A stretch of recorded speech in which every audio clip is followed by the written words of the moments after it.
네박자 종목 시간입니다. 시청자 여러분들 아마 인지하고 계실 것 같아요. 저희 시간에 이 네박자 코너에 나오시는 분들의 종목들이 상당수 시장에서 잘 나가는 움직임을 나타내고 있습니다. 그렇기 때문에 오늘도 이 시간에 주목하셔야 될 것 같아요. 수익의 한 몫을 크게 차지하고 계신 분이죠. 리서치 아름의 최성환 대표와 함께합니다. 대표님 어서 오세요. 안녕하십니까.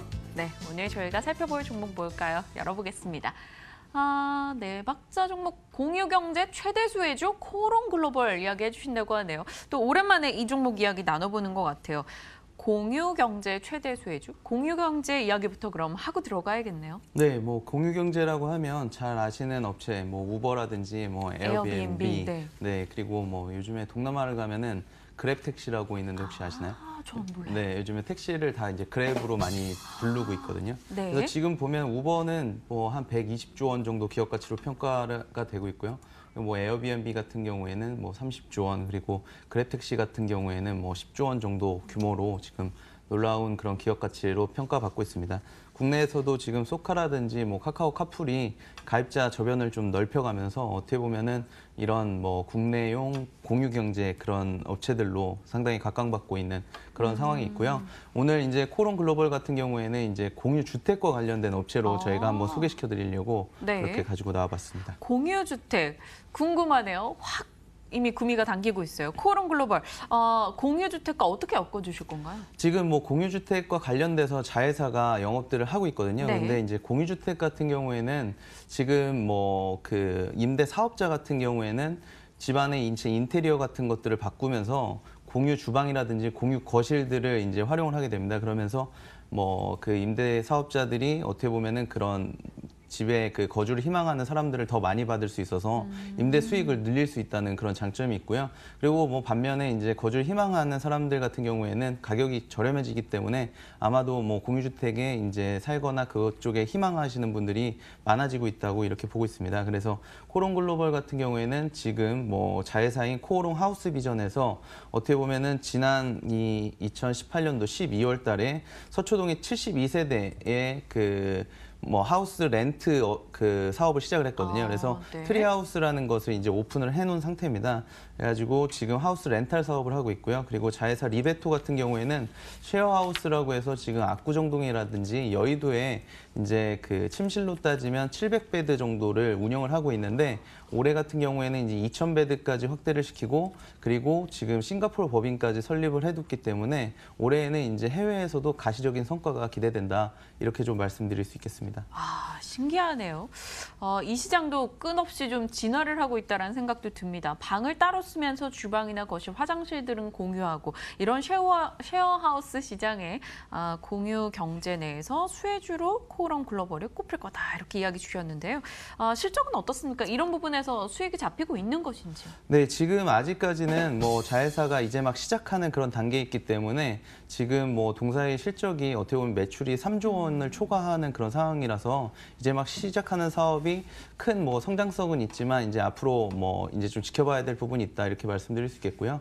국내에 어떻게 보면은 거주 형태의 그 월세 쪽 비중이 지금 20%를 좀 넘고 있는 그런 상황입니다. 그렇지만 뭐 미국이라든지 일본 같은 경우에는 지금 뭐 30% 중반을 달리고 있는 상황이기 때문에 어떻게 보면은 월세 비중이 늘어나면서 이런 공유주택에 대한 그런 니즈들이 더 많아질 수 있다 이렇게 말씀드릴 수 있겠고 지금 뭐 그 거주용 주택이 이런 주택뿐만 아니라 이제 고시원이라든지 뭐 민박이라든지 이런 것들까지 다 이제 아우르는 그런 개념이 되겠는데 지금 고시원 같은 경우에는 국내에 지금 만여 개 이상 정도가 있거든요.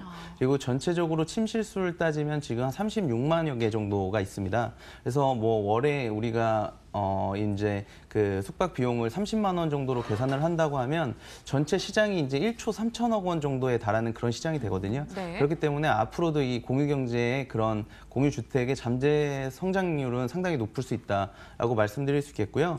동사의 이제 그 코롱 글로벌의 매출 구성을 좀 보면서 설명드리면 좋을 것 같은데 우선은 이제 건설 쪽 부분이 52% 정도로 가장 높은 부분을 차지하고 있습니다. 지금 자회사인 코롱 하우스 비전이 이런 트리하우스 같은 것 것들을 만들게 되는데 앞으로 이 건설 쪽 부분에서 이런 부분들을 담당할 것으로 보여지고 있고요.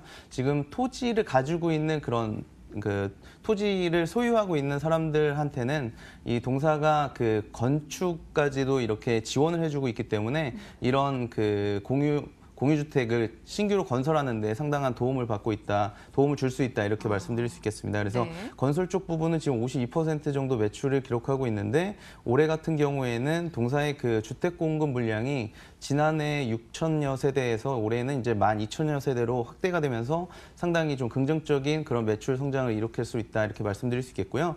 수입차 유통 같은 부분은 지금 BMW를 판매하거나 그리고 AS를 진행을 하고 있는데 지난해 이제 그 BMW 화재 사건 때문에 상당히 이제 판매율이 좀 떨어지는 모습들을 많이 보여줬습니다. 네. 하지만 올해에는 이제 BMW X5라든지 아니면 지금 X7 같은 신차가 나오게 되고요. 그리고 AS 쪽 그 비중을 보시면 지금 동사가 34% 정도로 다른 업체들 대비해서 상당히 좀 높은 점유율을 가지고 있습니다. 근데 AS 같은 경우에는 지금 이익률에 상당히 도움이 되는 그런 분야이기 때문에 앞으로 이제 그 수입차 판매 부분에서도 수입차 유통 부분에서도 상당한 이런 이익률 개선이 기대가 된다라고 말씀드릴 수 있겠고요. 그리고 무역 부분이 지금 15% 정도가 되는데 무역 부분은 이제 철강이라든지 뭐 섬유라든지 화학 쪽 부분에서 수출입 유통을 하는 그런 사업 부분이라고 보시면 될 것 같고요.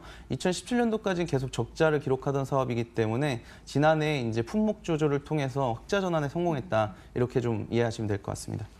1인 가구가 증가하면서 쉐어하우스 비중도 나날이 높아지고 있고 그 시장이 커진다면 앞으로 장기적으로 코오른 글로벌이 관심을 가져볼 만한 종목이다 이야기를 해주시면서 부동산 가치라던가 수입차 판매 부분에 대해서도 초점을 맞춰 언급을 해주셨습니다. 추가적인 모멘텀을 조금 더 두드려보도록 할게요. 실적에 대한 이야기까지 저희가 살펴봤고요. 가장 기억해볼 만한 모멘텀은 어떤 게 있을까요? 일단은 올해 이제 실적이 상당히 좋아질 수 있다라고 말씀드릴 수 네. 있겠고 방금 이제 말씀하시는 가운데 뭐 차트가 나가기도 했는데 지금 매출액이 올해 3조 7천억 정도로 예상이 되고요. 그리고 영업이익 같은 경우에는 900억 원 이상, 그리고 순이익 같은 경우에도 400억 원 이상이 예상이 되고 있기 때문에 어떻게 보면 지금 시가총액 2천억 원이 채 안 되거든요. 그렇기 네. 때문에 PR 수준으로 봤었을 때도 지금 5배가 못 되는 수준이다라고 말씀드릴 수 있겠고요. 방금 전에 이제 부동산 가치 부분에 대해서도 말씀을 해주셨는데 동사가 지금 장부가로 되어 있는 토지만 하더라도 2,500억 원 정도가 됩니다. 그런데 우리가 살펴봐야 될 부분이 이제 서초동에 지금 그 삼성 사업과 바로 인접해 있는 부분이 있는데 해당 부분의 토지가 지금 590억 원 정도로 책정이 되어 있습니다. 지금 평당 2천만 원 수준에 불과하게 책정이 되어 있는 부분인데 네. 이 부분이 현재 시가로는 평당 뭐 2억 원 이상으로 이렇게 예상이 되고 있거든요. 저희가 상당히 보수적으로 이쪽 부분이 개발된다고 했었을 때 한 5배 이상의 평가 차익을 거둘 수 있다라고 말씀드리고 있는데 이런 부분들이 지금 뭐 서초동의 개발 이슈들이 상당히 진행이 될 것으로 보여지고 있기 때문에 상당히 뭐 주목해봐야 될 그런 부분이다라고 말씀드릴 수 있겠고요. 그리고 지금 강원도 춘천 쪽에 또 토지가로는 뭐 1,000억 원 정도 수준의 그런 뭐 북밸류로 평가받고 있는 그런 지역이 있습니다. 지금 동사가 그 라비에벨 골프장을 소유를 하고 있는데 그 부분에서 이제 절반 정도를 활용을 하고 있고 나머지 절반은 지금 강원도와 뭐 문화 협력 조성 같은 부분에서 지금 얘기가 되고 있는 그런 부분이 있기 때문에 네. 그런 센터들이 이제 개발이 된다고 했었을 때 이 부분도 다시 한번 이제 재평가될 수 있다라고 말씀드릴 수 있겠습니다. 그래서 지금 뭐 어떻게 보면은 2,500억 원 정도로 토지만 지금 장부가가 잡혀져 있는데 이런 부분들만 하더라도 지금 시가총액 이상으로 좀 평가받을 수 있다라고 말씀드릴 수 있겠고요. 그리고 뭐 지난해 여러 가지 악재들이 있었습니다. 동사가 지금 세금 추징도 작년에 이제 170억 정도 받았고요. 그리고 뭐 건설 현장에서 인부가 안타깝게 이제 목숨을 잃는 사고들 때문에 영업 정지도 3개월을 받았었습니다. 네. 그리고 뭐 잘 아시다시피 뭐 BMW 화재들 사건들이 있으면서 여러 가지 악재가 겹치면서 2018년도 하반기서부터 주가 하락세가 상당히 심각하게 진행이 됐었는데 네. 지금은 이런 돌발 악재들이 웬만큼 다 해소가 된 상황이고 어떻게 보면은 뭐 올해 1분기서부터 지금 주택 공급 물량 같은 부분들이 상당히 올라오면서 실적 성장률을 끌어올릴 수 있을 것으로 보고 있기 때문에 지금 주가 수준은 상당히 뭐 저가 매수 기회다 이렇게 좀 말씀드릴 수 있겠습니다. 알겠습니다. 코오른 글로벌에 대해서 지금 지금 살 수 있는 기회다 이야기를 주셨어요. 말씀 주셨다시피 부침을 좀 겪다가 최근에는 그래도 조금씩 나아지는 움직임을 보이고 있는 코오롱 글로벌인데요. 저희가 가격 라인은 어디까지 두고 접근을 해볼까요? 예, 지금 동사가 뭐 PBR 수준 0.4배 정도 수준이거든요. 네. 뭐 국내 상장 주식 중에서 가장 이제 좀 낮은 부분에 있다. 제가 뭐 작가님이 이제 대본을 주셨는데 초저평가 국면이라고 이렇게 또 써주셨네요. 네. 그래서 상당히 이렇게 좀 뭐 진짜로 저평가가 많이 되어 있다라고 말씀드릴 수 있겠고, 지금 실적 기반으로 해서도 상당히 지금 뭐 지금 주가 수준이면 뭐 충분히 매수할 만하다라고 말씀드릴 수 있겠습니다. 저희가 제시해드리는 적정 주가는 지금 내년에 올해 실적을 기반으로 해서 PER 8배 정도 수준을 적용을 했습니다. 그래서 적정 주가로 13,600원, 지금 주가로는 뭐 한 70% 이상 상승 여력이 있다고 말씀드리고 있는데요. 상당히 뭐 관심 있게 보셔도 좋은 업종이지 않을까 이렇게 생각하고 있습니다. 지금 채팅창에서 서울 옥션 목표가를 굉장히 공격적으로 잡으셨던 분이시다라고 이렇게 이야기가 나오는데 오늘도 목표가는 상당히 공격적으로 이야기를 해주셨습니다. 코오롱 글로벌이요. 저희 관심을 갖고 지켜봐야 되겠는데요. 네 박자 차트로 점수 한번 매겨보도록 할게요. 점수 보면요. 이슈 빼고 실적, 모멘텀, 가격 모든 부분에서 대표님 마음에 쏙 드셨나 봐요. 네, 괜찮은 것 같습니다. 네. 네. 저희가 제2의 서울 옥션 생각하고 열심히 관심 가져도 될까요? 네, 서울 옥션도 한번 이제 적정 주가를 올라갔다가 지금 좀 조정을 받고 있는 상황이기 때문에 동사도 한 번쯤은 저희가 말씀드린 적정 주가까지 충분히 갈 가능성이 있다라고 말씀드릴 수 있겠습니다. 네, 서울 옥션으로 엄청 벌고 자식에게 물려줄 주식으로 서울 옥션을 꼽으셨던 분 이렇게 기억하시는 분들이 많으시네요. 그만큼 저희 이 종목에도 관심을 갖고 체크해 보도록 하겠습니다. 리서치 아름 최성환 대표님과 함께 오늘 네 박자 종목 시간 꾸려봤습니다. 고맙습니다. 감사합니다.